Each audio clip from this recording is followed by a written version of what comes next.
Maintenance videos seem to be a hit, so let's get started, shall we?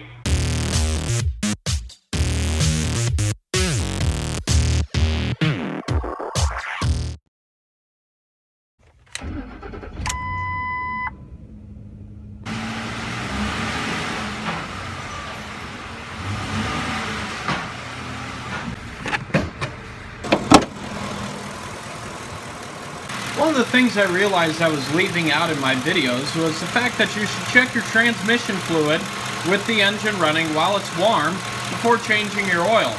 That way, if it's low, you know to check for a leak when you get underneath the vehicle to change the oil.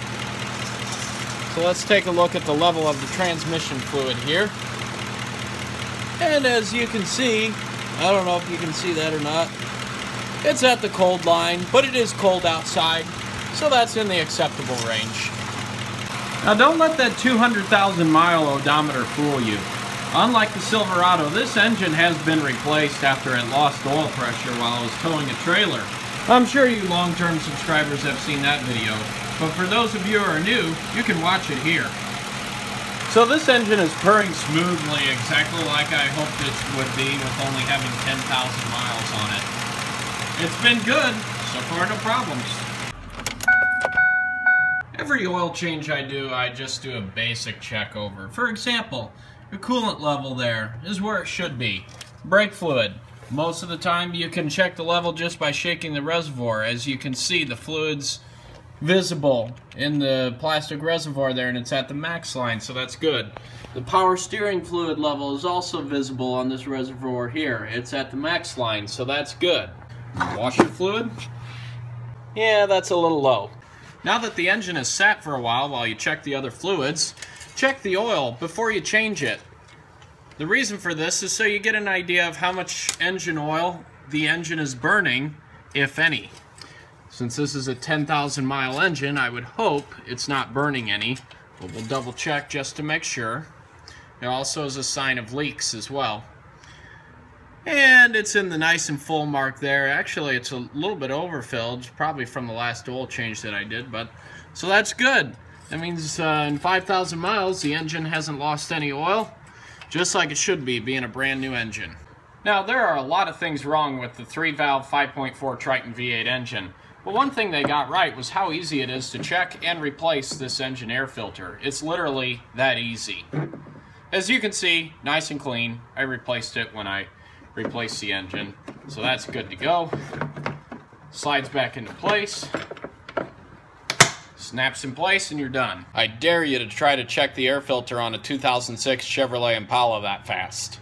Taking a look at the belts and the pulleys here, of course these were all new when I replaced the engine, so I really have no cause to be concerned for any of these components, but I like to look at them anyway and just see how they're wearing and check for any defects or something that might be wrong with them. Check your wiper blades for tears. They'll usually start right here on the end. As you can see, that one looks good. Same with the driver's side. And one last tip before draining the old engine oil: take the fill cap off and pull the dipstick out partially. That way you know that you've drained the engine oil out of the engine, and you'll be reminded in case you go to close the hood before you fill it up with oil, so you don't damage your engine, in this case a new engine.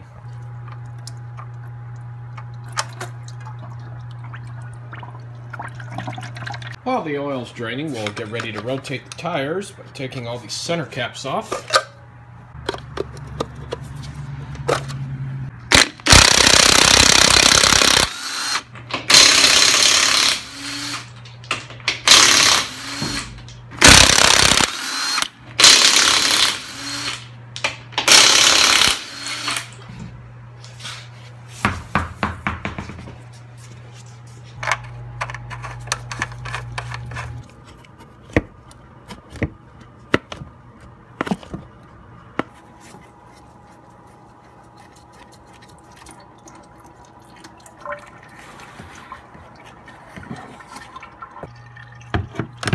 This is a perfect example of why you always check for a seal, regardless of how many times you've done your oil change without it happening, because There it is right there. The seal stayed behind on the filter adapter. So to prevent double gasketing, take it off here.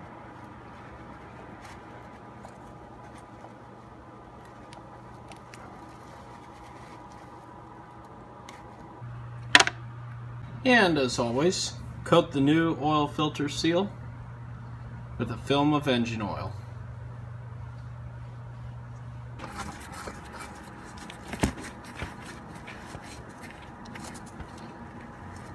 After rotating the tires, put the wheels on.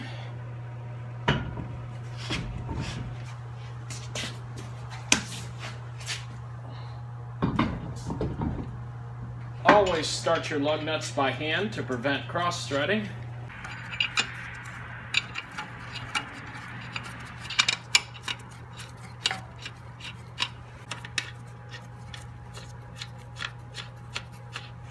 And then tighten the lug nuts down to the proper torque. In this case, I'm using my impact with a 100 foot-pound 21mm torque stick, which limits the torque to 100 foot-pounds regardless of what the impact has.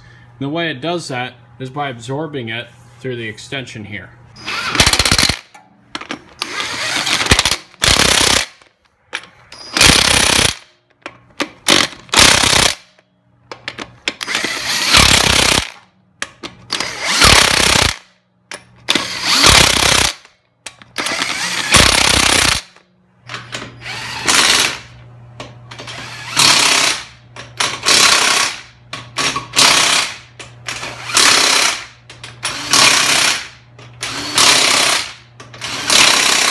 And pop your center caps in. Make sure that that little tab there lines up with the hole in the wheel, or else it won't go on properly.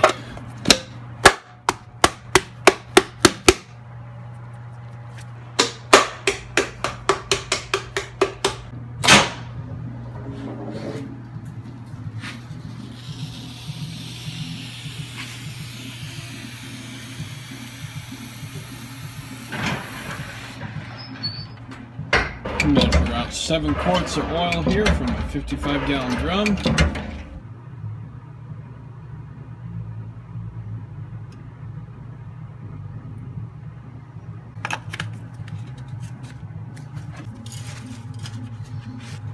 And keep an eye on the oil pressure.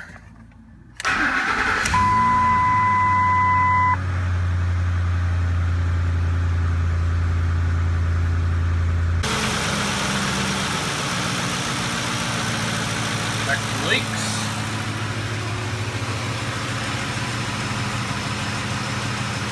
Looks good. And last but not least, check the oil. Make sure that it's in a full safe range. Always remember to wipe the dipstick off once after removing it initially. That way you get a clean reading. As you can see, it's a little bit low, so I'll need to add a little bit more to top it off to get it in the full safe range. And there you go. The 205, well, almost 205,000 mile oil change. The second oil change on the new engine, and 10,000 miles on the new engine. Next oil change at 210. Hope you guys enjoyed the video. If you want to see more videos of this truck, including the engine replacement, the evaluation I did of it, and the ultimate oil pressure loss, that link will be at the outro of the video here. Subscribe. There's more to come. Hope you guys are enjoying these videos. Thank you for viewing, and I'll see you in the next video.